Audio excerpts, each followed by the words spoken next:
ਵਾਹਿਗੁਰੂ ਜੀ ਕਾ ਖਾਲਸਾ ਵਾਹਿਗੁਰੂ ਜੀ ਕੀ ਫਤਿਹ। ਜੁਗੋ ਜੁਗ ਅਟਲ ਚਵਰ ਸ਼ਤ ਤਖ ਦੇ ਮਾਲਕ ਜਾਰਾ ਹਜ਼ੂਰ ਹਾਜ਼ਰਾ ਹਜ਼ੂਰ ਸਰਬ ਕਲਾ ਭਰਪੂਰ ਸ੍ਰੀ ਗੁਰੂ ਗ੍ਰੰਥ ਸਾਹਿਬ ਜੀ ਦੀ ਨਿੱਘੀ ਗੋਦ ਦਾ ਆਨੰਦ ਮਾਣਦੇ ਹੋਏ ਆਖੋ ਸਾਧ ਸੰਗਤ ਜੀ ਵਾਹਿਗੁਰੂ ਜੀ ਕਾ ਖਾਲਸਾ ਵਾਹਿਗੁਰੂ ਜੀ ਕੀ ਫਤਿਹ। ਸਾਧ ਸੰਗਤ ਜੀ ਗੁਰਮਤਿ ਵਿੱਚ ਅਕਸਰ ਸਾਧ ਸੰਗਤ ਦਾ ਵਰਣਨ ਹੁੰਦਾ ਹੈ। ਸਾਧ ਤੋਂ ਭਾਵ ਹੈ ਧਰਮ ਦੇ ਨਾਂ ਤੇ ਚੱਲਣ ਵਾਲੇ ਪੁਰਸ਼ ਤੋਂ ਹੈ। उत्तम पुरखा नाम ये मिलाप साध संगत ਜਾਂ सत संगत ਕਿਹਾ ਜਾਂਦਾ ਹੈ।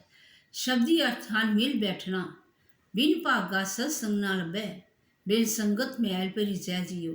ਤੁਸੀਂ ਕਿੰਨੇ ਵੱਡੇ ਭਾਗਾਂ ਵਾਲੇ ਹੋ, ਤੁਹਾਨੂੰ ਸਾਧ ਸੰਗਤ ਦੇ ਦਰਸ਼ਨ ਕਰਨ ਦਾ ਸੁਭਾਗ ਪ੍ਰਾਪਤ ਹੋਇਆ ਹੈ। ਵਡਭਾਗੀ ਹਰ ਸੰਗਤ ਪਾਵੇ, ਭਾਗਹੀਨ ਬ੍ਰਹਮ ਝੂਟਾ ਖੈਵੇ। ਸਾਧ ਸੰਗਤ ਜੀ ਸਾਨੂੰ ਸਾਧ ਸੰਗਤ ਦਰਸ਼ਨ ਕਿੱਥੇ ਹੁੰਦੇ ਹਨ? ਗੁਰਦੁਆਰਿਆਂ ਦੇ ਵਿੱਚ ਜਿੱਥੇ ਕਵੀ ਦਰਬਾਰ ਹੁੰਦਾ ਵੇ ਉੱਥੇ ਸਾਧ ਸੰਗਤ ਦੇ ਦਰਸ਼ਨ ਹੁੰਦੇ ਹਨ। ਸਾਧ ਸੰਗਤ ਜੀ ਸਾਧ ਸੰਗਤ ਕੀ ਹੈ? ਜਿੱਥੇ ਵਿਚਾਰ ਚਰਚਾ ਹੋਵੇ, ਬੰਦਗੀ ਹੋਵੇ, ਇੱਕ ਹੀ ਪ੍ਰਭੂ ਦੇ ਨਾਮ ਦੇ ਵਿਚਾਰ ਚਰਚਾ ਹੋਵੇ, ਗੁਰੂ ਜੀ ਦੀ ਕਿਰਪਾ ਦੇ ਨਾਲ ਪਰਮ ਪਦ ਦੀ ਪ੍ਰਾਪਤੀ ਹੁੰਦੀ ਹੈ। ਆਪਣੀਆਂ ਜਿਹੜੀਆਂ ਮਨ ਰੂਪੀ ਸੁੱਕੀਆਂ ਟਾਹਣੀਆਂ ਹਨ ਉਹ ਹਰੀਆਂ ਹੋ ਜਾਂਦੀਆਂ ਹਨ। ਅਸੀਂ ਰੋਜ਼ਾਨਾ ਹਰ ਰੋਜ਼ ਰਹਿ ਰਾਸ ਦੇ ਪਾਠ ਵਿੱਚ ਪੜ੍ਹਦੇ ਅਤੇ ਸੁਣਦੇ ਹਾਂ, ਮੇਰੇ ਮਾਧਵੋ ਜੀ ਸਤ ਸੰਗਤ ਮਿਲੇ ਸੋ ਤਰਿਆ, ਮੇਰੇ ਮਾਧੋ ਜੀ ਗੁਰ ਪ੍ਰਸਾਦ ਪਰਮ ਪਦ ਪਾਇਆ, ਮੇਰੇ ਮਾਧੋ ਜੀ ਸੁਕੇ ਕਾਸ਼ਟ ਹਰਿਆ, ਸੁਕੇ ਹਰੇ ਕੀ ਖਿਨਮਾਹੀ ਅੰਮ੍ਰਿਤ ਦੀ ਸੰਜੀਵਾਨ। ਸਾਧ ਸੰਗਤ ਜੀ ਜਿਹੜੀਆਂ ਆਪਣੀਆਂ ਮਨ ਰੂਪੀ ਸੁੱਕੀਆਂ ਟਾਹਣੀਆਂ ਹੋਰੀਆਂ ਹੋ ਜਾਂਦੀਆਂ ਹਨ, ਜਿਨ੍ਹਾਂ ਨੂੰ ਫਲ ਨਹੀਂ ਲੱਗਦੇ, ਰੁੱਖਾਂ ਨੂੰ ਜਿਨ੍ਹਾਂ ਦੀਆਂ ਕੁੱਖਾਂ ਨੂੰ ਫਲ ਨਹੀਂ ਲੱਗਦੇ ਉਹਨਾਂ ਨੂੰ ਫਲ ਵੀ ਲੱਗ ਜਾਂਦੇ ਹਨ ਜਦੋਂ ਅਸੀਂ ਵੱਡੇ ਭਾਗਾਂ ਦੇ ਦਰਸ਼ਨ ਕਰ ਲੈਂਦੇ ਹਨ। ਸਾਧ ਸੰਗਤ ਜੇ ਅਸੀਂ ਸਿਆਣੇ ਕੋ ਜਾਂਦੇ ਹਾਂ ਕਿ ਅਸੀਂ ਵਾਹਿਗੁਰੂ ਦੇ ਨਾਮ ਦੇ ਮਗਰ ਲੱਗੇ ਹਾਂ, ਪਰ ਫਿਰ ਵੀ ਅਸੀਂ ਦੂਜੀਆਂ ਪਖੰਡੀਆਂ ਦੇ ਮਗਰ ਲੱਗ ਜਾਂਦੇ ਹਾਂ। ਸਾਨੂੰ ਉਹਨਾਂ ਦੇ ਮਗਰ ਨਹੀਂ ਲੱਗਣਾ ਚਾਹੀਦਾ, ਤੁਹਾਡਾ ਜੀਵਨ ਨਾਸ਼ ਹੋ ਜਾਵੇਗਾ। ਸਾਧ ਸੰਗਤ ਜੀ ਆਪਣੇ ਹੱਥਾਂ ਦੀਆਂ ਲਕੀਰਾਂ ਨੇ ਉਹ ਬਦਲਦੀਆਂ ਰਹਿੰਦੀਆਂ ਹਨ। ਸਾਧ ਸੰਗਤ ਜੀ ਜਿਵੇਂ ਦਿਨ ਅਤੇ ਰਾਤ, ਬੱਚਾ ਕਦੋਂ ਜਵਾਨ ਹੋਇਆ, ਕਦੋਂ ਬਜ਼ੁਰਗ ਹੋ ਗਿਆ, ਇਹ ਸਿਰਫ ਆਪਣੇ ਕੁਦਰਤੀ ਸਿਰਜਣਹਾਰ ਉਸ ਪਰਮਾਤਮਾ ਦੀ ਵਾਹਿਗੁਰੂ ਦੀ ਦੇਣ ਹੈ, ਉਸ ਦੀ ਹੀ ਸ਼ਕਤੀ ਹੈ। ਇਸ ਨੂੰ ਅਸੀਂ ਕਦੇ ਵੀ ਮਿਟਾ ਨਹੀਂ ਸਕਦੇ। ਸਾਧ ਸੰਗਤ ਜੀ ਆਪਣੇ ਦੁੱਖ ਜਿਹੜੇ ਉਹ ਵੀ ਨਾਮ ਦੇ ਨਾਲ ਹੀ ਮਿਟ ਜਾਂਦੇ ਹਨ। ਇਸ ਕਰਕੇ ਤੁਹਾਨੂੰ ਨਾਮ ਬਾਣੀ ਦੇ ਨਾਲ ਹੀ ਜੁੜਨਾ ਚਾਹੀਦਾ ਹੈ। ਗੁਰਮਤਿ ਪਿਆਰੇ ਦੇ ਇਕੱਠ ਨੂੰ ਹੀ ਸਾਧ ਸੰਗਤ ਕਿਹਾ ਜਾਂਦਾ ਹੈ। ਸਿੱਖ ਧਰਮ ਵਿੱਚ ਸਾਧ ਸੰਗਤ ਨੂੰ ਸਿੱਖੀ ਆਚਰਨ ਦਾ ਮੁੱਖ ਆਧਾਰ ਮੰਨਿਆ ਗਿਆ ਹੈ। ਰਹਿ ਰਾਸ ਅਸੀਂ ਰੋਜ਼ਾਨਾ ਅਰਦਾਸ ਵਿੱਚ ਇਹੀ ਮੰਗ ਕਰਦੇ ਹਾਂ, ਸੇ ਪਿਆਰੀ ਮੇਲ ਜਿੰਨਾ ਮਿਲਿਆ ਤੇਰਾ ਨਾਮ ਚੇਤਾ ਆਵੇ। ਗੁਰਮੁਖ ਪਿਆਰੇ ਦੇ ਇਕੱਠ ਨੂੰ ਹੀ ਸਾਧ ਸੰਗਤ ਜਾਂ ਸਾਧ ਸੰਗਤ ਕਿਹਾ ਜਾਂਦਾ ਹੈ। ਗੁਰੂ ਨਾਨਕ ਦੇਵ ਜੀ ਫਰਮਾਉਂਦੇ ਹਨ, ਸਤ ਸੰਗਤ ਕੈਸੀ ਜਾਣੀਏ, ਚਿੱਥ ਏਕੋ ਨਾਮ ਖਾਣੀਏ।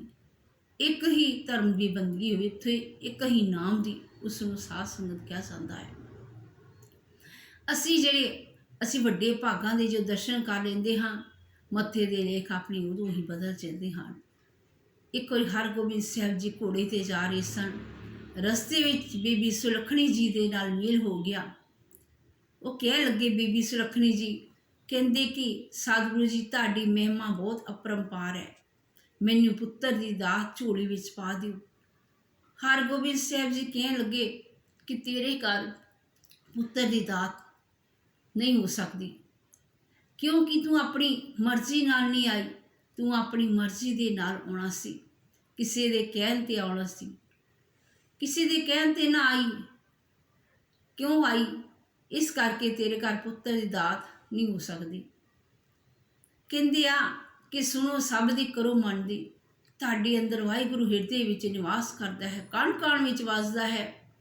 ਸਾਧ ਸੰਗਤ ਜੋ ਕਿਤੇ ਪਹਾੜਾਂ ਵਿੱਚ ਨਹੀਂ ਰਹਿੰਦਾ, ਤੁਹਾਡੇ ਅੰਦਰ ਹੈ। ਉਹਨੂੰ ਹਿਰਦੇ ਨੂੰ ਉਹਨੂੰ ਫੋਲੋ ਕਿ ਤੁਹਾਡੇ ਅੰਦਰ ਹੀ ਹੈ। ਕਿ ਤੁਸੀਂ ਇਹ ਮਨ ਨੂੰ ਵੇਖੋ ਕਿ ਅਸੀਂ ਕੀ ਕਰਨਾ ਹੈ, ਉਹਦੀ ਸੁਣ ਲਓ, ਉਹਨਾਂ ਦੀ ਹਾਂ 'ਚ ਹਾਂ ਮਿਲਾ ਦਿਓ ਕਿ ਉਹਨਾਂ ਦੇ ਮਨ ਮੈਨੂੰ ਵੀ ਠਹਿਰ ਜਾਵੇ। ਇਸੇ ਕਰਕੇ ਉਹਨਾਂ ਨੇ ਕਿਹਾ ਕਿ ਤੇਰੇ ਘਰ ਸੰਤਾਨ ਦੀ ਉਤਪਤੀ ਨਹੀਂ ਹੋ ਸਕਦੀ। ਉਹ ਵਾਪਸ ਮੁੜ ਗਈ। ਉਦਾਸ ਸੀ। ਭਾਈ ਗੁਰਦਾਸ ਜੀ ਮਿਲੇ ਰਸਤੇ ਵਿੱਚ। ਉਹ ਕਹਿਣ ਲੱਗੀ, ਬੀਬੀ ਉਦਾਸ ਕਿਉਂ ਹੈ? ਉਹ ਕਹਿਣ ਲੱਗੀ ਕਿ ਮੈਂ ਗੁਰੂ ਜੀ ਦੀ ਬਹੁਤ ਅਪਰੰਪਾਰ ਸੁਣੀ ਸੀ ਤੇ ਮੇਰੇ ਘਰ ਪੁੱਤਰ ਦੀ ਦਾਤ ਦਿਓ। ਕਹਿੰਦੇ ਕਿ ਨਹੀਂ ਹੋ ਸਕਦੀ। ਉਹ ਕਹਿੰਦੇ ਕਿ ਫਿਰ ਤੂੰ ਸ਼ਾਹੀ ਤੇ ਕਲਮ ਲੈ ਕੇ ਜਾ। ਉਹ ਲੈ ਕੇ ਗਈ। ਕੁਦਰਤੀ ਉਸ ਦਿਨ ਗੁਰੂ ਹਰਗੋਬਿੰਦ ਸਾਹਿਬ ਜੀ ਨੇ ਚਿੱਟੀ ਦਸਤਾਰ ਸਜਾਈ ਹੋਈ ਸੀ। ਉਹ ਕਹਿਣ ਲੱਗੀ ਕਿ ਸੋਹਣੀ ਦਾੜੀਏ, ਚਿੱਟੀ ਪੱਗੇ, ਨਾ ਮੇਰਾ ਸੁਲੱਖਣੀ, ਪਿੰਡ ਮੇਰਾ ਚੱਬੇ, ਅਰਦਾਸ ਕੁਰਾਨ ਕਰਾਂ ਹਰਗੋਬਿੰਦ ਸਾਹਿਬ ਜੀ ਅੱਖੀ। ਹਰਗੋਬਿੰਦ ਸਾਹਿਬ ਜੀ ਨੇ 7 ਪੁੱਤਰ ਲਿਖ ਦਿੱਤੇ। ਦੇਖੋ ਸਾਧ ਸੰਗਤ ਜੀ, ਆਪਣੇ ਮੱਥੇ ਦੇ ਲੇਖ ਕਿਵੇਂ ਮੁੜ ਗਏ ਕਿ ਉਹੀ ਮੱਥੇ ਦੇ ਲੇਖ ਉਹੀ ਸੀ। ਜਦੋਂ ਗੁਰੂ ਸਾਹਿਬਾਂ ਦੇ ਦਰਸ਼ਨ ਕਰ ਲਏ ਤੇ ਮੱਥੇ ਦੇ ਜਿਹੜੇ ਲੇਖ ਸੀ ਉਹ ਵੀ ਬਦਲ ਗਏ। ਭਾਗਾਂ ਦੀ ਬਹੁਤ ਵੱਡੀ ਅਹਿਮੀਅਤ ਹੈ। ਸਾਧ ਸੰਗਤ ਜੀ, ਤੁਸੀਂ ਵੀ ਇਸ ਤਰ੍ਹਾਂ ਹੀ ਜਿਵੇਂ ਹਰਗੋਬਿੰਦ ਸਾਹਿਬ ਜੀ ਵਰਗੇ ਬਣ ਜਾਓ। ਉਹਨਾਂ ਦੇ ਗੁਣਾਂ ਨੂੰ ਆਪਣੀ ਝੋਲੀ ਵਿੱਚ ਪਾ ਲਵੋ। ਇਹੋ ਜਿਹੇ ਪਖੰਡੀਆਂ ਦੇ ਮਗਰ ਨਾ ਲੱਗੋ ਕਿ ਜਿਹੜਾ ਨਾ ਤੁਹਾਡਾ ਬੇੜਾ ਡੁੱਬ ਜਾਏ। ਐਸਾ ਨਾਮ ਰੂਪੀ ਜਹਾਜ਼ ਜਿਹੜਾ ਨਾਮ ਬਾਣੀ ਦਾ ਹੈ, ਉਹਦਾ ਬੇੜਾ ਫੜ ਲਓ, ਤੁਹਾਡਾ ਬੇੜਾ ਪਾਰ ਹੋ ਜਾਏਗਾ। ਸਾਧ ਸੰਗਤ ਜੀ, ਨਾਮ ਦਾ ਬੇੜਾ ਫੜੋ ਕਿ ਤੁਹਾਡਾ ਬੇੜਾ ਵੀ ਨਾਲ ਹੀ ਪਾਰ ਹੋ ਜਾਏ। ਸਾਧ ਸੰਗਤ ਜੀ, ਆਪਣਾ ਮਨੁੱਖ ਦਾ ਜੀਵਨ ਜਿਹੜਾ ਹੈ 3 ਤਰ੍ਹਾਂ ਦੀ ਘਾਟ ਹੈ। 3 ਤਰ੍ਹਾਂ ਦੇ ਸੰਸਕਾਰ ਮਿਲਦੇ ਹਨ। ਪਹਿਲੇ ਸੰਸਕਾਰ ਆਪਣੀ ਮਾਤਾ ਪਿਤਾ ਕੋਲੋਂ ਪ੍ਰਾਪਤ ਕਰਦਾ ਹੈ। ਦੂਸਰੇ ਸੰਸਕਾਰ ਜਿਹੜੇ ਨੇ ਉਹ ਸਾਧ ਸੰਗਤ ਤੋਂ ਹੀ ਕਬੂਲਦਾ ਹੈ। ਤੀਜੇ ਜਿਹੜੇ ਨਿੱਜੀ ਅਨੁਭਵ ਆਪੇ ਦਾ ਤਜਰਬਾ ਹੁੰਦਾ ਹੈ, ਉਸ ਦੇ ਨਾਲ ਵਿਕਾਸ ਹੁੰਦਾ ਹੈ। ਮਨੁੱਖੀ ਜੀਵਨ ਦਾ ਆਧਾਰ ਹੀ ਉਸ ਦਾ ਵਿਚਾਰ ਹੁੰਦੇ ਹਨ। ਸਾਧ ਸੰਗਤ ਜੀ, ਜਿਹੜਾ ਉਹ ਸੰਗਤ ਦਾ ਅਸਰ ਹੀ ਕਬੂਲਦਾ ਹੈ, ਉਹੀ ਯੋਗਦਾਨ ਪਾਉਂਦਾ ਹੈ, ਕਿਉਂਕਿ ਉਹ ਸੰਗਤ ਦੇ ਵਿੱਚ ਜ਼ਿਆਦਾ ਟਾਈਮ ਬਤੀਤ ਕਰਦਾ ਹੈ। ਆਤਮ ਉੱਤਮ ਪੁਰਖਾਂ ਨਾਲ ਮੇਲ ਮਿਲਾਪ, ਆਤਮਿਕ ਉੱਨਤੀ, ਉਹਦੀ ਵੀ ਤਰੱਕੀ ਸੰਗਤ ਦਾ ਵਿਸ਼ੇਸ਼ ਥਾਂ ਰੱਖਦੀ ਹੈ। ਜੇ ਜੈਸੀ ਸੰਗਤ ਵੈਸੀ ਰੰਗਤ। ਸਾਧ ਸੰਗਤ ਜੀ, ਮਨੁੱਖੀ ਮਨ ਬਹੁਤ ਸ਼ੈਤਾਨ ਹੈ। ਇਹ ਪੰਛੀ ਦੀ ਤਰ੍ਹਾਂ ਹਵਾ ਵਿੱਚ ਉਡਾਰੀਆਂ ਮਾਰਦਾ ਹੈ। ਜਿਵੇਂ ਪੰਛੀ 10 ਦਿਸ਼ਾਵਾਂ ਵਿੱਚ ਉੱਡ ਉੱਡ ਕੇ ਭੋਜਨ ਲਿਆਉਂਦਾ ਹੈ, ਜਿਵੇਂ ਉੱਡਦਾ ਹੈ ਉਹ ਜਿਹੇ ਉਹਦੇ ਵਿਚਾਰ ਹੋ ਜਾਂਦੇ ਹਨ। ਕਬੀਰ ਮਨ ਪੰਖੀ ਭਇਓ, ਉੱਡ ਉੱਡ ਦੇ ਦਿਸਦਾਈ, ਜੋ ਜੈਸੀ ਸੰਗਤ ਮਿਲੇ ਸੋ ਤੈਸੋ ਫਲ ਖਾਏ। ਸਾਧ ਸੰਗਤ ਜੀ, ਜੇ ਅਸੀਂ ਚੰਗੀ ਸੰਗਤ ਦੀ ਬੈਠਦੇ ਹਾਂ ਫਿਰ ਅਸੀਂ ਚੰਗੀ ਜਿਹੜੀ ਸੰਗਤ ਉਹੀ ਕਬੂਲਦੇ ਹਾਂ, ਚੰਗਾ ਅਸਰ ਆਉਂਦਾ ਹੈ।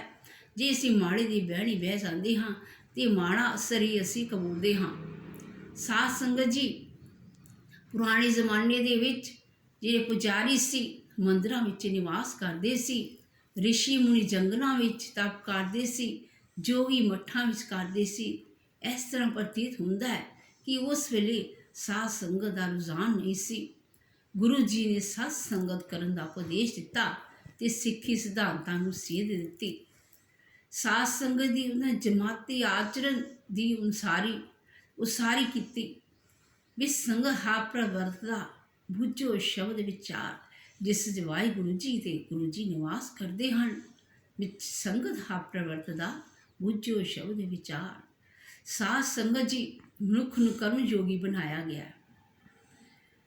ਇਕਾਂਤ ਦੀ ਥਾਂ ਉਹਨਾਂ ਨੇ ਸਤ ਸੰਗਤ ਕਰਨ ਦਾ ਉਪਦੇਸ਼ ਦਿੱਤਾ ਤੇ ਸੰਨਿਆਸੀ ਦੀ ਥਾਂ ਉਹਨਾਂ ਨੇ ਗ੍ਰਹਿਸਥ ਜੀਵਨ ਦਾ ਧਾਰਨ ਦੱਸਿਆ, ਕਿਉਂਕਿ ਇਸ ਤਰ੍ਹਾਂ ਸਾਡੇ ਗੁਣ ਤੇ ਦੋਸ਼ਾਂ ਦਾ ਪਤਾ ਨਹੀਂ ਲੱਗ ਸਕਦਾ ਕਿ ਸਾਡੇ ਵਿੱਚ ਗੁਣ ਕਿੰਨੇ ਨੇ ਤੇ ਦੋਸ਼ ਕਿੰਨੇ। ਪਰ ਅਸੀਂ ਕਹਿੰਦੇ ਹਾਂ ਕਿ ਸਾਡੇ ਵਿੱਚ ਦੋਸ਼ ਤੇ ਕੋਈ ਨਹੀਂ ਹੈ, ਅਸੀਂ ਸਭ ਗੁਣ ਹੀ ਗੁਣ ਹੈ। ਪਰ ਸਾਨੂੰ ਪਰਖ ਦੂਜਾ ਹੀ ਕਰ ਸਕਦਾ ਹੈ ਕਿ ਚੰਗਾ ਤੇ ਮਾੜਾ ਕੌਣ ਹੈ। ਉੱਤਮ ਸੰਗਤ ਉੱਤਮ ਹੋਵੇ, ਗੁਣ ਕੋ ਧਾਵੇ ਕੋ ਗੁਣ ਧੋਵੇ। ਸਾਧ ਸੰਗਤ ਜੀ, ਮਨੁੱਖੀ ਮਨ ਇੱਕ ਸ਼ੀਸ਼ੇ ਦੀ ਤਰ੍ਹਾਂ ਹੈ, ਉਸ 'ਤੇ ਜਿਹੜਾ ਅਕਸ਼ ਪੈਂਦਾ ਹੈ ਉਹ ਜਿਹਾ ਹੀ ਹੋ ਜਾਂਦਾ ਹੈ। ਸਾਧ ਸੰਗਤ ਜੀ, ਜਿਵੇਂ ਅਸੀਂ ਪਾਣੀ ਦੇ ਵਿੱਚ ਰੰਗ ਘੋਲਦੇ ਹਾਂ ਉਸੇ ਦਾ ਹੀ ਰੂਪਕ ਹੋ ਜਾਂਦਾ ਹੈ। ਕਈ ਵਾਰੀ ਅਸੀਂ ਚੰਗੇ ਦੀ ਕੋਲ ਬਹਿੰਦੇ ਹਾਂ, ਚੰਗੇ ਅਸਰ ਕਰਦੇ ਹਾਂ। ਜੇ ਅਸੀਂ ਚੰਗੇ ਹੁੰਦੇ ਵੀ ਅਸੀਂ ਮਾੜੇ ਦੇ ਕੋਲ ਬਹਿ ਜਾਂਦੇ ਹਾਂ ਤੇ ਸਾਡਾ ਨੁਕਸਾਨ ਹੋ ਜਾਂਦਾ ਹੈ। ਕਬੀਰ ਜੀ ਨੇ ਬਹੁਤ ਸੋਹਣਾ ਇੱਕ ਰੂਪਕ ਚਿੱਤਰਿਆ ਹੈ। ਜਿਵੇਂ ਕਬੀਰ ਜੀ ਕਹਿੰਦੇ ਹਨ, ਬੇਰੀ ਦੇ ਰੁੱਖ ਦੇ ਕੋਲ ਕੇਲੇ ਦਾ ਪੌਦਾ ਉਪਜਾਵੇ ਤਾਂ ਹਨੇਰੀ ਜਦੋਂ ਬਹੁਤ ਤੇਜ਼ ਆਉਂਦੀ ਹੈ, ਜਦੋਂ ਉਹ ਝੂਲਦੀ ਹੈ, ਹਨੇਰੀ ਤੇਜ਼ ਆਉਣ ਦੇ ਕਰਕੇ ਜਿਹੜੇ ਕੋਮਲ ਪੱਤੇ ਕੇਲੇ ਦੇ ਨੇ ਉਹ ਬੇਰੀ ਦੇ ਕੰਢੀਆਂ ਦੇ ਨਾਲ ਉਹ ਚੀਰੇ ਜਾਂਦੇ ਹਨ, ਉਹਨਾਂ ਦਾ ਨੁਕਸਾਨ ਹੋ ਜਾਂਦਾ ਹੈ। ਸਾਧ ਸੰਗਤ ਜੀ, ਤੁਸੀਂ ਵੀ ਕਿਤੇ ਇਸ ਤਰ੍ਹਾਂ ਹੀ ਇਹਨਾਂ ਦੇ ਕਿਸੇ ਮਾੜੇ ਕੋਲ ਬਹਿਣੀ ਨਾ ਬਹਿ ਜਾਣਾ ਕਿ ਤੁਹਾਡਾ ਵੀ ਜਿਹੜਾ ਬੇਰੀ ਦੇ ਰੁੱਖ ਦੇ ਪੱਤਿਆਂ ਦਾ ਤੇ ਕੇਲੇ ਦੇ ਪੌਦਿਆਂ ਦਾ ਹਾਲ ਹੋ ਜਾਵੇ। ਸਾਧ ਸੰਗਤ ਜੀ, ਸਾਨੂੰ ਨਿਕੰਮੇ ਨਾਲ ਨਾ ਵਧੀ ਜਿਹੜੀ ਸ਼ਰਾਬੀ ਹੈ, ਉਹਨਾਂ ਦੇ ਕੋਲ ਕਦੀ ਉਹਨਾਂ ਦੀ ਬਹਿਣੀ ਨਹੀਂ ਬਹਿਣੀ ਚਾਹੀਦੀ। ਭਲੇ ਪੁਰਸ਼ ਨੇ 5 ਬੇਲ ਜਿਹੜੇ ਉਹਨਾਂ ਤੋਂ ਵਰਜਿਆ ਹੈ ਕਿ ਸਾਨੂੰ ਉਹਨਾਂ ਦੇ ਕੋਲ ਨਹੀਂ ਬਹਿਣਾ ਚਾਹੀਦਾ। ਜਿਹੜਾ ਝੂਠ ਹੈ ਉਹ ਤੁਹਾਨੂੰ ਧੋਖਾ ਦੇਵੇਗਾ, ਜਿਹੜਾ ਮੂਰਖ ਹੈ ਉਹ ਤੁਹਾਡਾ ਨੁਕਸਾਨ ਕਰ ਦੇਵੇਗਾ। ਸਾਧ ਸੰਗਤ ਜੀ, ਕਠੋਰ ਤੁਹਾਨੂੰ ਕੰਜੂਸ ਬਣਾ ਦੇਵੇਗਾ। ਕਾਇਰ ਜਿਹੜਾ ਡਰਪੋਕ ਹੈ ਉਹ ਢਹਿੰਦੀ ਕਲਾ ਵੱਲ ਲੈ ਜਾਏਗਾ, ਦੁਸ਼ਟ ਤੁਹਾਡਾ ਨਾਸ਼ ਕਰ ਦੇਵੇਗਾ। ਇਸ ਕਰਕੇ ਸਾਨੂੰ ਚੰਗੇ ਕੋਲ ਹੀ ਬਹਿਣਾ ਚਾਹੀਦਾ, ਨਾ ਨਿਕੰਮੀ ਨਲਾਇਕਾਂ ਦੀ ਸੰਗਤ ਕਰਨੀ ਚਾਹੀਦੀ ਹੈ। ਅਸੀਂ ਇੱਕ ਪਰਮਾਤਮਾ ਦੀ ਸੰਤਾਨ ਹਾਂ। ਇਹ ਜਿਹੜੀ ਸਾਧ ਸੰਗਤ ਕੋਲ ਬਹਿਣ ਦੇ ਨਾਲ ਛੂਤ ਛਾਤ ਦੀ ਭਾਵਨਾ ਖਤਮ ਹੋ ਜਾਂਦੀ ਹੈ, ਜਾਤ ਪਾਤ ਦਾ ਭੇਦ ਭਾਵ ਖਤਮ ਹੋ ਜਾਂਦਾ ਹੈ। ਸਾਧ ਸੰਗਤ ਚੰਗੇ ਦੀ ਬਹਿਣੀ ਚਾਹੀਦੀ ਹੈ। ਅਵਲ ਅੱਲਾ ਨੂਰ य पाया, कुदरत के सब बंदे, एक नूर ते सब जग पूजिया, कौन भले कौन मंदे, मानस की जात सबे एके पहचान वो। साध संगत जी, ਇਹ ਧਾਰਨਾਵਾਂ ਪਰਪੱਕ ਹੋ ਜਾਂਦੀਆਂ ਹਨ।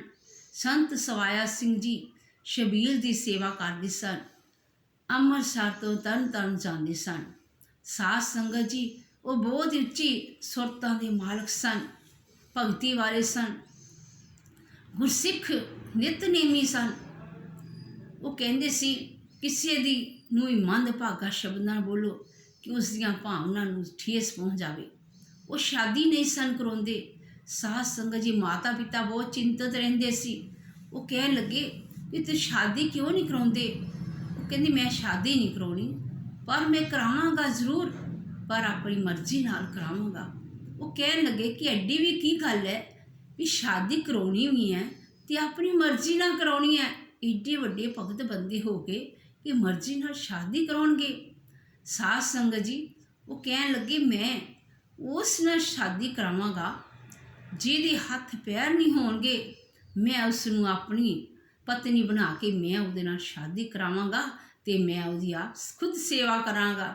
ਸਾਧ ਸੰਗਤ ਜੀ, ਦੇਖੋ ਕਿੰਨੀ ਉੱਚੀ ਸੁਰਤ ਸੋਚ ਦੇ ਮਾਲਕ ਨੇ। ਤੁਸੀਂ ਜਾਂ ਸਾਡੇ ਵਿੱਚ ਅਸੀਂ ਵੀ ਕਦੀ ਨਹੀਂ ਸੋਚ ਸਕਦੇ ਕਿ ਅਸੀਂ ਵੀ ਇਸ ਤਰ੍ਹਾਂ ਕਿਸੇ ਦੀ ਸ਼ਾਦੀ ਆਪਣੇ ਬੱਚਿਆਂ ਦੀ ਕਰਾ ਦਈਏ। ਅਸੀਂ ਕਦੀ ਵੀ ਸੋਚ ਨਹੀਂ ਸਕਦੇ, ਪਰ ਉਹਨਾਂ ਦੀ ਸੋਚ ਦੇ ਨਾਲ ਅਸੀਂ ਰਲ ਨਹੀਂ ਸਕਦੇ। ਸਾਧ ਸੰਗਤ ਜੀ, ਜੇ ਅਸੀਂ ਉਹਨਾਂ ਸੋਚਾਂ ਦੇ ਵਿੱਚ ਪੈ ਜਾਈਏ ਤਾਂ ਸਾਡਾ ਵੀ ਬੇੜਾ ਕਿਤੇ ਪਾਰ ਹੋ ਜਾਵੇ। ਪਰ ਅਸੀਂ ਬੇੜਾ ਪਾਰ ਕਿਵੇਂ ਕਰਨਾ ਹੈ? ਪਰ ਇਹ ਨਾਮ ਤੋਂ ਬਿਨਾਂ, ਭਗਤੀ ਤੋਂ ਬਿਨਾਂ ਬੇੜਾ ਪਾਰ ਨਹੀਂ ਹੋ ਸਕਦਾ। ਇਹ ਨਾਮ ਰੂਪੀ ਜਹਾਜ਼ ਦਾ ਬੇੜਾ ਹੈ। ਜਿਹੜਾ ਇਸ ਬੇੜੇ ਤੇ ਬੈਠ ਗਿਆ ਉਹਦਾ ਤੇ ਬੇੜਾ ਆਪੇ ਹੀ ਪਾਰ ਹੋ ਜਾਣਾ ਹੈ। ਸਾਧ ਸੰਗਤ ਜੀ, ਬੇੜਾ ਪਾਰ ਆਪੇ ਹੀ ਹੋ ਜਾਣਾ ਹੈ। ਗੁਰੂ ਗੋਬਿੰਦ ਸਿੰਘ ਜੀ ਕਹਿ ਗਏ ਸੀ ਨੰਦੇੜ ਸਾਹਿਬ ਕਿ ਜਿੱਥੇ ਗੁਰੂ ਦਾ ਸਿੱਖ ਹੋਵੇਗਾ, ਨਿਤਨੇਮੀ ਹੋਵੇਗਾ, ਤੁਰਕੀ ਬਾਣੀ ਦਾ ਪਾਠ ਕਰਦਾ ਹੋਵੇਗਾ, ਉਹਦੇ ਵਿੱਚ ਮੇਰਾ ਵਾਸਾ ਹੋਵੇਗਾ। ਖਾਲਸਾ ਮੇਰੂ ਰੂਪ ਹੈ ਖਾਸ, ਖਾਲਸਾ ਮੈਂ ਹੂੰ ਕਰੂ ਨਿਵਾਸ। ਸਾਧ ਸੰਗਤ ਜੀ, ਮਿੱਟੀ ਵੀ ਸੰਗਤ ਦਾ ਅਸਰ ਕਬੂਲਦੀ ਹੈ। ਸਾਧ ਸੰਗਤ ਜੀ, ਧਨੀ ਰਾਮ ਚਾਤਰਿਕ ਬਹੁਤ ਵੱਡੇ ਕਵੀ ਹੋਏ ਹਨ। ਉਹਨਾਂ ਨੇ ਪਹਿਲਾਂ ਲੋਕੀ ਮਿੱਟੀ ਦੇ ਨਾਲ ਹੱਥ ਮਾਂਜਦੇ ਸਨ ਤੇ ਉਹ ਕਹਿੰਦੇ ਕਿ ਮੈਨੂੰ ਤੂੰ ਮਿੱਟੀ ਦਿੱਤੀ ਕਿ ਕਸਤੂਰੀ ਅੰਬਰ ਦਿੱਤਾ ਹੈ। ਉਹ ਕਹਿੰਦੇ ਨਹੀਂ, ਮੈਂ ਤੇ ਮਿੱਟੀ ਦਿੱਤੀ ਹੈ। ਮਿੱਟੀ ਨੇ ਪੁੱਛਿਆ ਕਿ ਤੂੰ ਇੰਨੀ ਖੁਸ਼ਬੂ ਦਿੰਦੀ ਆ, ਤੂੰ ਥੱਲੇ ਜ਼ਮੀਨ ਦੇ ਦੱਬੀ ਆ, ਕੀ ਗੱਲ ਕੀ ਹੈ? ਮਿੱਟੀ ਕੀ ਜਵਾਬ ਦਿੰਦੀ ਹੈ? ਮਿੱਟੀ ਕਹਿੰਦੀ, ਨਾ ਚੀਜ਼ ਮਿੱਟੀ ਮੈਨੂੰ ਪੈਰਾਂ ਹੇਠ ਲਤਾੜਦੇ ਨੇ, ਨਾ ਚੀਜ਼ ਮਿੱਟੀ ਮੈਨੂੰ ਪੈਰਾਂ ਹੇਠ ਲਤਾੜਦੇ ਨੇ। ਮੈਂ ਮੁਲਤਾ ਦੀ ਮਾਰੀ ਗੁਲਾਬ ਦੇ ਫੁੱਲਾਂ ਦੇ ਥੱਲੇ ਦੱਬੀ ਹੋਈਆਂ। ਦੇਖੋ ਸਾਧ ਸੰਗਤ ਜੀ, ਉਸ ਨੂੰ ਮਿੱਟੀ ਨੂੰ ਸੰਗਤ ਦਾ, ਗੁਲਾਬ ਦੇ ਫੁੱਲਾਂ ਦਾ ਅਸਰ ਹੈ। ਦੇਖੋ ਉਹ ਵੀ ਸੰਗਤ ਦਾ ਅਸਰ ਕਰਦੀ ਹੈ। ਤੁਸੀਂ ਵੀ ਇਸ ਤਰ੍ਹਾਂ ਸੰਗਤ ਦਾ ਅਸਰ ਕਰੋ, ਚੰਗੀ ਸੰਗਤ ਦਾ ਅਸਰ ਕਰੋ। ਸਾਧ ਸੰਗਤ ਜੀ, ਸੰਗਤ ਦੇ ਵਿੱਚ ਵਿਚਰਦਿਆਂ ਹੋਇਆਂ ਜੇ ਅਸੀਂ ਸਾਫ਼ ਪਾਣੀ ਦੇ ਵਿੱਚ ਗੰਦਾ ਪਾਣੀ ਮਿਕਸ ਕਰ ਦਈਏ ਤਾਂ ਨਾ ਪਤਾ ਲੱਗੇਗਾ, ਸਾਫ਼ ਸਭ ਇੱਕ ਮੇਕੀ ਹੋ ਜਾਵੇਗਾ। ਉਹ ਫਿਰ ਸਮੁੰਦਰ ਇੱਕ ਥਾਂ ਜਾ ਕੇ ਸਮੁੰਦਰ 'ਚ ਪਾ ਦੇ ਕੋਈ ਸਮੁੰਦਰ ਦਾ ਰੂਪ ਹੀ ਬਣ ਜਾਂਦਾ ਹੈ। ਸਾਧ ਸੰਗਤ ਜੀ, ਜੇ ਅਸੀਂ ਪਾਣੀ ਦੇ ਵਿੱਚ ਸ਼ੱਕ, ਗੁੜ, ਸੰਤਰਾ ਪਾ ਦਿੰਦੇ ਹਾਂ ਤੇ ਉਹਦੀ ਸ਼ਰਾਬ ਬਣ ਜਾਂਦੀ ਹੈ। ਉਸ ਨੂੰ ਭਾਂਡੇ ਦੇ ਵਿੱਚ ਮੁੱਦਾ ਮਾਰ ਕੇ ਰੱਖ ਦਿੱਤਾ ਜਾਂਦਾ ਹੈ। ਕੁਝ ਦਿਨਾਂ ਦੇ ਬਾਅਦ ਵਿਸ਼ ਪੈਦਾ ਹੋ ਜਾਂਦੇ ਹਨ ਤੇ ਉਹ ਸ਼ਰਾਬ ਬਣ ਜਾਂਦੀ ਹੈ। ਕਿੰਨੇ ਘਰ ਤਬਾਹ ਹੋ ਜਾਂਦੇ ਹਨ, ਲੜਾਈਆਂ ਹੋ ਜਾਂਦੀਆਂ ਹਨ ਤੇ ਕਿੰਨੀਆਂ ਇੱਜ਼ਤਾਂ ਖਰਾਬ ਹੋ ਜਾਂਦੀਆਂ ਹਨ। ਸਾਧ ਸੰਗਤ ਜੀ, ਸ਼ਰਾਬ ਪੀਣ ਦੇ ਨਾਲ ਘਰ ਤਬਾਹ ਹੋ ਜਾਂਦੇ ਹਨ। ਕਿਉਂ ਨਾ ਅਸੀਂ ਇੱਕ ਸਰਬ ਲੋਹ ਦੇ ਬਾਟੇ ਦੇ ਵਿੱਚ ਪਤਾਸੇ ਪਾ ਕੇ, 5 ਪਿਆਰੇ ਹੋਣ, ਗੁਰੂ ਦੇ ਸਿੰਘ ਸਜੇ ਹੋਣ ਤੇ ਖੰਡੇ ਬਾਟੇ ਦੇ ਪਹੁ ਦੇ ਵਿੱਚ ਉਸ ਨੂੰ ਅੰਮ੍ਰਿਤ ਬਣਾ ਕੇ 5 ਬਾਣੀਆਂ ਦਾ ਪਾਠ ਕਰਕੇ ਅਸੀਂ ਗੁਰੂ ਦੇ ਸਿੰਘ ਨਹੀਂ ਕਹਾ ਸਕਦੇ ਕਿ ਅਸੀਂ ਸ਼ਰਾਬ ਹੀ ਪੀਣੀ ਹੈ। ਸ਼ਰਾਬ ਪੀਣ ਨਾਲ ਕਿੰਨੇ ਘਰ ਜਿਹੜੇ ਉਜੜਦੇ ਹਨ। ਇਸ ਦੀ ਇੱਕ ਗੱਲ ਹੈ ਕਿ ਕਿੱਕਰ ਦੀ ਝੜੀ ਸਿਰ ਚੜ੍ਹ ਕੇ ਬੰਦਿਓਂ ਜਿਨ ਬਣਾਏ, ਇੱਜ਼ਤ ਅਣਖ ਸੇਤ ਪਾਸਾ ਚਾਰੇ ਬੰਨੇ ਲਾਏ। ਐਸਾ ਅੰਨਾ ਜੱਫਾ ਮਾਰੇ ਮੜੀਆਂ ਤੀਕ ਨਾ ਛੱਡੇ। ਫਿਰ ਵੀ ਸ਼ੁਕਰ ਕਰੋ ਕਿ ਤੁਹਾਡੀ ਪਿਛਲਿਆਂ ਕੋਲ ਨਾ ਆਈ, ਤੁਹਾਡੀ ਔਲਾਦ ਦੇ ਕੋਲ ਨਾ ਆਈ। ਸਾਧ ਸੰਗਤ ਜੀ, ਅਸੀਂ ਇਹਦੇ ਵਿੱਚ ਬਹੁਤ ਕੁਝ ਸਿੱਖਿਆ ਹੈ। ਸੰਗਤ ਦਾ ਵਿਸ਼ੇਸ਼ ਯੋਗਦਾਨ ਹੈ। ਮਾਨਸ ਕੀ ਜਾਤ ਸਭੇ ਏਕੇ ਪਹਿਚਾਨ ਬਿਓ। ਪੰਚਮ ਪਾਤਸ਼ਾਹ ਜੀ ਫਰਮਾਉਂਦੇ ਹਨ, ਬਿਸਰ ਗਈ ਸਭ ਤਾਤ ਪਰਾਈ, ਜਬ ਤੇ ਸਾਧ ਸੰਗति मोहि पाई। जब ते साध संगति मोहि पाई, ना को बैरी नाही बेगाना, ना को बैरी नाही बेगाना।